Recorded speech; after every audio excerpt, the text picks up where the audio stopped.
Arriba! Arriba! Hey! It's the cruel! What are you doing? What? We've got scores to do! Just want to play with some maracas. Right, hi guys, and welcome to the driver crawl wall from the Mexican Grand Prix. And another solid, good race this weekend, wasn't it? It must be said. Some teams struggling that don't usually struggle, i.e. Mercedes, but Lewis Hamilton wrapped up the championship nonetheless because Vettel couldn't do enough and the top six were just too fast anyway for Hamilton to even think about falling behind 7th place. But all in all, a worthy champion. He didn't put a wheel wrong this season, and fair play to him. So, as always, we're going to kick things off with the race results from the Mexican Grand Prix. The winner, Max Verstappen. Max Verstappen. Bloody hell, what a good race by him. He was annoyed to miss out on qualifying, wasn't he? But I'm pretty sure he'll have had second and a win rather than what Ricciardo had this weekend. We'll come to Ricciardo soon, but I reckon he wasn't that bothered at the end of the race. No, I don't think he was bothered at all. He's still trying to vie for the youngest pole sitter though, isn't he? He's trying to nick it off Vettel. He's got Brazil or Abu Dhabi to do it, and then that's it. His chances are over. So, going to be tight, isn't it? Do you reckon he can do it? I'm not too sure now. I think Mexico was his best chance. But I don't know, they might do quite well around Brazil. Brazil, tight, twisty. We'll see. We'll see. Time will tell. That'll be for another crawl wall for another day. So yeah, Max Verstappen winning the race fairly convincingly, 17 seconds ahead of Vettel. And yeah, didn't put a wheel wrong, did he? He got the measure of his teammate at the start of the race. And then from there he never looked back. Tyre management was fantastic by the Red Bulls. Yeah. Perfect weekend, I personally think, for Verstappen. I mean, to less than, what was it, a quarter of a tenth of a second split the qualifying between him and Ricciardo. So I can't knock him for that. I mean, he drove brilliantly all weekend. So it's up to you. You're in charge of the scores, Matt, this weekend. We've got plenty of pit stops to be looking at there. Yeah, there's quite a few 2s and 1s and 3s, but some of them made the one stop work, some of them just had to do 3. It's crazy. So yeah, score on what you like. So your first one is Verstappen. Verstappen Is there. Well, I just got to go for a 10. I don't. You could say he didn't get pole, but well, it was.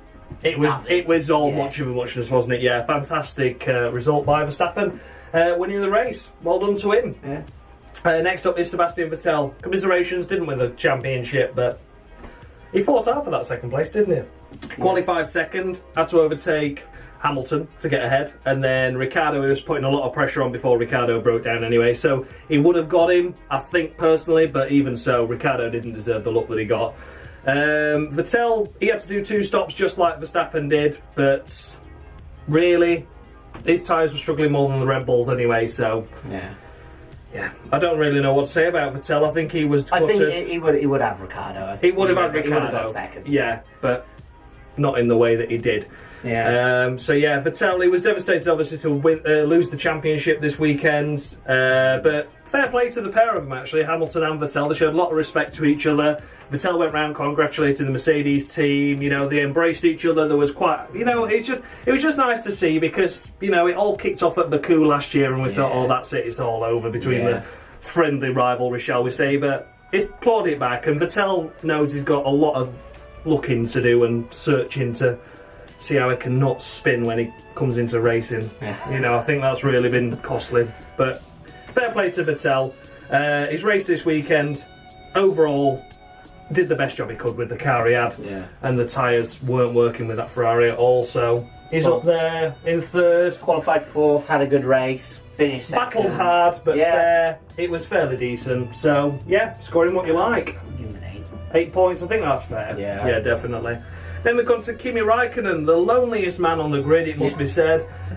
Did nothing all race, really, to entertain anyone. Qualified in 6th. Kimi had a nice Sunday drive. Had a nice Sunday drive and ended up on the podium. Didn't really have any battle in with anyone. He played hard but fair with Hamilton, and didn't he? With obviously battling through the first chicane and that after the long straight. But you know, he didn't do anything silly with Hamilton. He wasn't going to keep him behind. So hard but fair racing there. And yeah, apart from that, Kimi Räikkönen drove a lonely race, 50 seconds behind the race winner. Mental, isn't it? Mental. He made the one-stop work though. Yeah, well. So, had he pitted again, he'd have ended up behind Hamilton and potentially Bottas. Yeah, So. Bottas. Okay. Yeah, well, no, Bottas had 3 stops, didn't he? So he probably would have ended up. But certainly, I think he would have come out. no, I think. How long was the? Well, it's going to be 20 seconds just in pit lane, then you got your stop. So he'd have probably ended up behind Hamilton anyway had he stopped again. So managed to keep a double Ferrari podium going there. And then Hamilton was going really slow on. He was just cruising, wasn't he? Absolutely cruising because they ran out of tyres. But yeah, Raikkonen, a lonely race, a quiet race. Not that impressive, but once again, because he keeps it on the road, he gets a podium. It's crazy. Yeah, scoring what you like, Matt. It's up to you. You're in charge this weekend. Can't really give him too much credit. But we'll just give him a 7. 7 points. That seems fair enough on the road at the end of the day. Yeah, keep it going. It wasn't that impressive. Yeah, fair enough. And we come to Lewis Hamilton, the newly crowned champion. Shocking race by Mercedes, really. Not just because of Hamilton's tyres. It was just everything. They just wasn't going their way. Bottas got lapped for Christ's sake by Verstappen. That doesn't happen very often.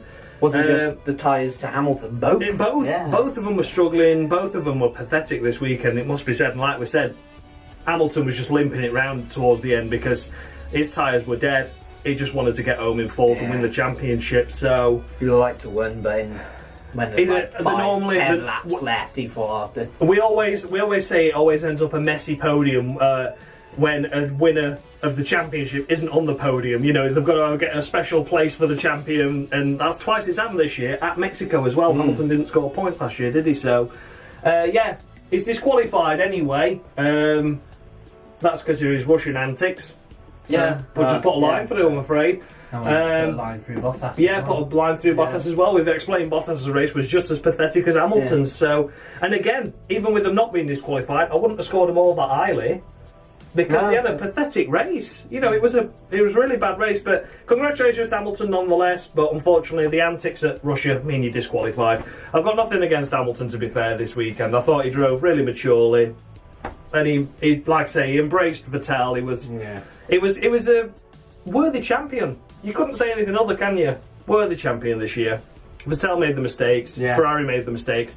Mercedes didn't, apart from Austria, really, where they had a double retirement. Yeah, they picked up the pieces when Ferrari were crumbling. So fair play. Then we come to Hulkenberg, best of the B teams. Renault were looking strong this weekend. Very strong. Very strong. And Sainz had the measure of Hulkenberg, but Sainz broke down. Yeah. Real shame. But they did manage to gap Haas by some more points, which is crucial. 30 points the gap now in the team wall. So lower you down the grid, 30-point gap is a lot bigger.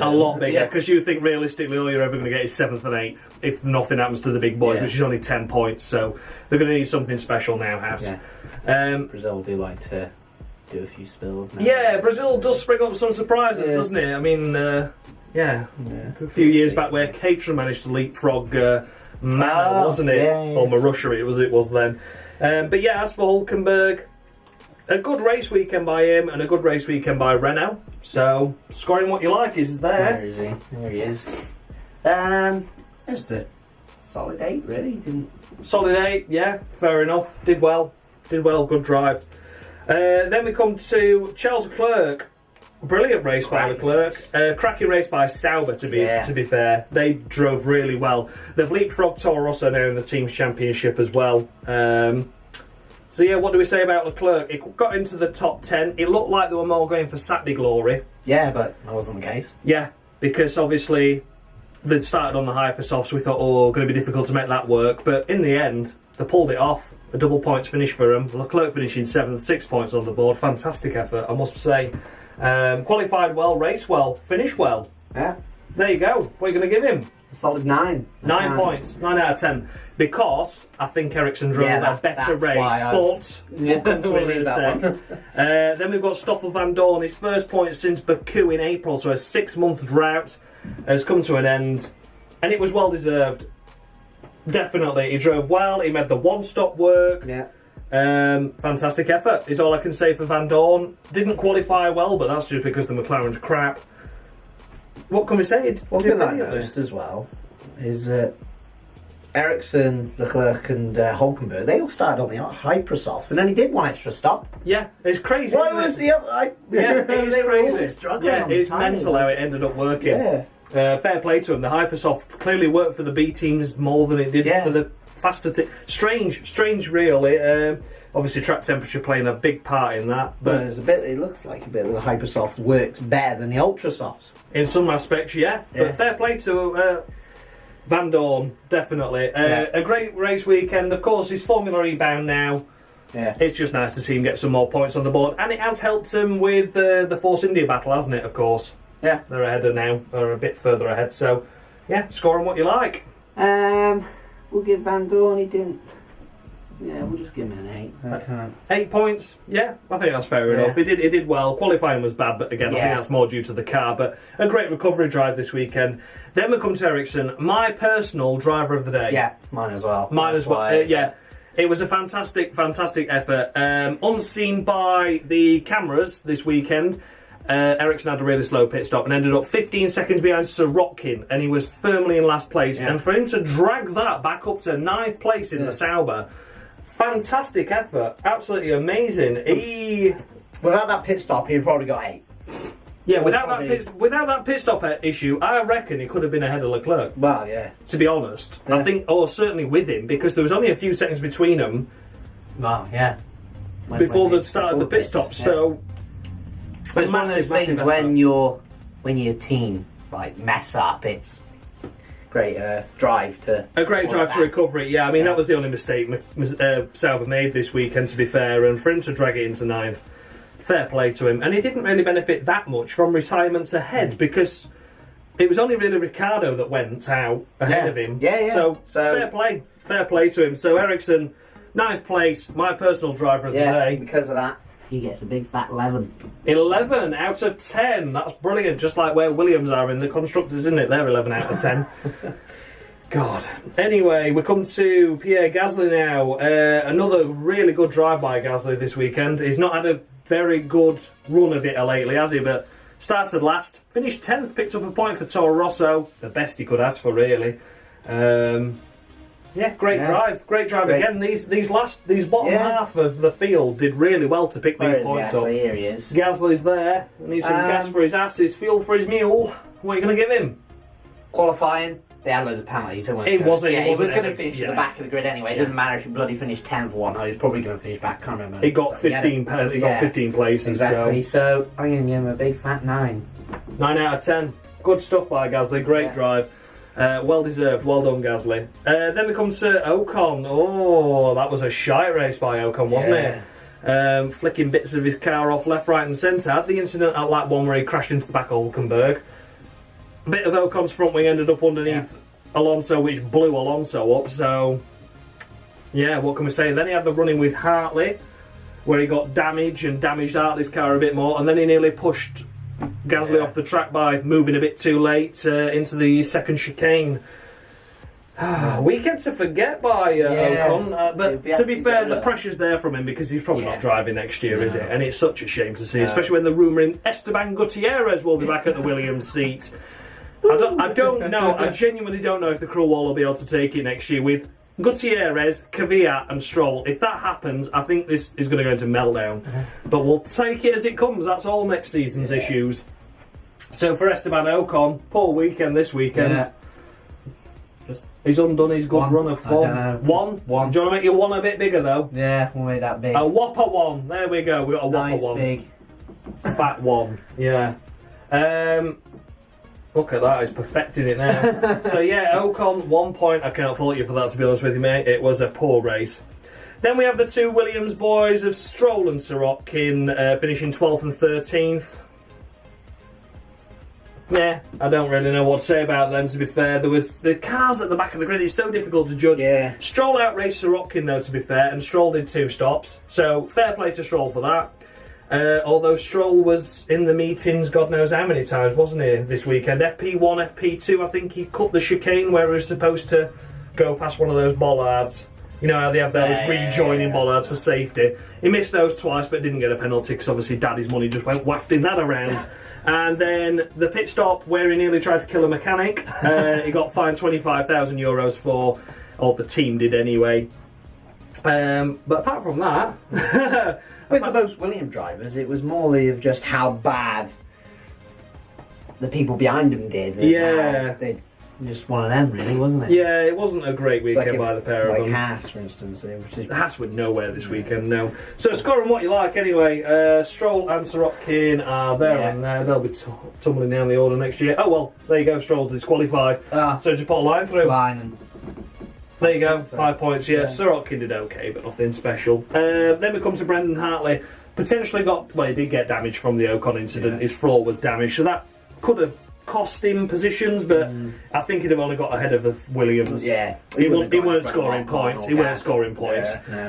What could be said about qualifying? Average, race average. Nothing special this weekend from Hartley, which is a shame. After qualify again? Oh, it was just inside the Q2, wasn't it? He didn't go any further. It was about 13th, 14th, so it wasn't anything special. So yeah, Hartley. An okay weekend this weekend, but nothing like what Gasly did. So just a 5 again. Just a 5 for Hartley. Yeah, shame really, because he had a good race at Austin and then was rewarded with the points after the race. But yeah, then we come to the 2 Haas cars. A weekend to forget for Haas. Dire, absolutely dire. Both out in Q1, both finishing last or second to last of the finishers. Yeah. Just scoring what you like, but I just don't even know how to rate them. I think it was mainly the car this weekend as opposed to the drivers, obviously, but... They weren't really there, were they? Never even seen, apart from getting lapped. I think they need to forget about this race. Yeah. So do we. So we're just going to put a line. So we're not disqualifying, we're just putting a line through the pair of them. Not in that race. They weren't there. They weren't there. They didn't turn up. It was like, that's fair enough. Yeah, not applicable. The car wasn't there that weekend. Haas was there the holiday. Yeah, they just rocked up and just did some demonstration laps. So yeah, fair enough. It was difficult to judge. Then we come to the biggest heartbreak of the weekend. Daniel Ricciardo, qualified pole, running second. He's great. His start wasn't great. Potentially was going to run out and was going to run out of tyres, wasn't he, and potentially lose out to Vettel. If he had a better start and he would have been winning the race with the car, might have not. I don't know what happened to the car. I still wait to find out, but he certainly just wants Gasly to be in it now, doesn't he? So that was his announcement this weekend. Because we know what the cars are like these days when you're behind. It affects the car so much more. So if he was out front, would he retired? Would it been Verstappen? No, I don't know. I think it was always Ricciardo's bad luck. Yeah. So not only what we do in terms of retirement, as you can see, for quite a lot of the time this season, it's just an average 5 points, but I think he's going to be awarded 10 this weekend. 10? I think I'm going to give him 10. I'm overruling him. I was just going to give him a 6 because of the pole, but... It's 5 for the fact that we can't judge the race because he didn't finish it, which is normally what happens, but it was so close to the finish. Yeah. He deserved 10 points. Right. It's sympathy, really, as well. Yeah. I don't normally do sympathy on the cruel wall, but... Yeah. He's lost out on points here a lot, so to give him 10 I think is fair. Then we come to Sergio Perez. What can we say? He did everything right, but the car broke. Yeah. The same way, if you're going to do that... No, I can't give 10 to Perez though, but it's his first time he's had a retirement due to mechanical issues for a long time, because Force India are normally fairly reliable, but his brakes gave in. Perez did a brilliant stop under the virtual safety car and ended up coming out in the points, so he dragged that super softs out to that first virtual safety car, which was brilliant effort. Started 11th. No, he started 13th. It was Ocon that started 11th.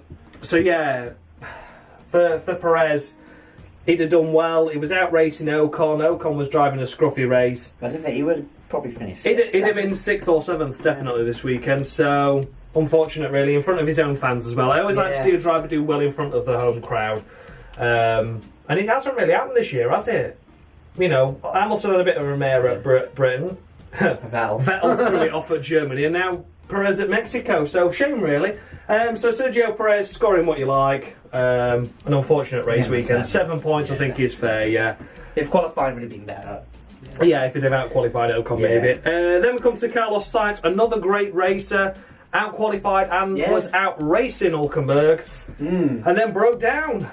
Another reliability issue. It's due to the temperatures and everything at Mexico and, of course, the high altitude. So they were saying it quite a lot this weekend. But basically just did what Ricciardo did, but for the B team. Yeah, pretty much, yeah, pretty much.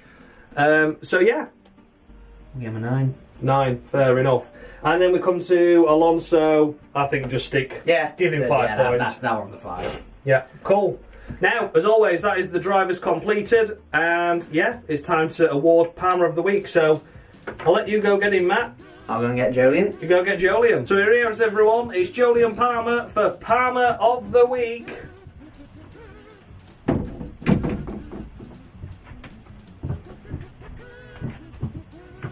Did you get Jolien all right? Yeah, I found him. Yeah, that's good. That's good, that. Yeah, He's downstairs having a brew. He's downstairs having a brew, is he? Brilliant. Yeah, he crashed through my front porch yesterday, but we'll get that fixed. Doing a plenty of crashing. Yeah. Oh, could you imagine if Gutierrez and then Palmer was announced?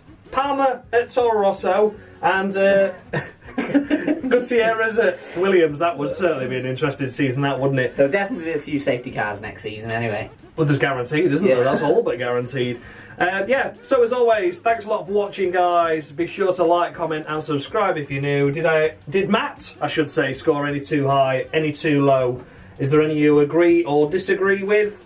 I'm sure there's going to be, because everyone likes to have a bit of a whinge. They're going to be saying, don't disqualify Hamilton, he deserves 10 points for winning there. Yeah, I know, but it was a crap race.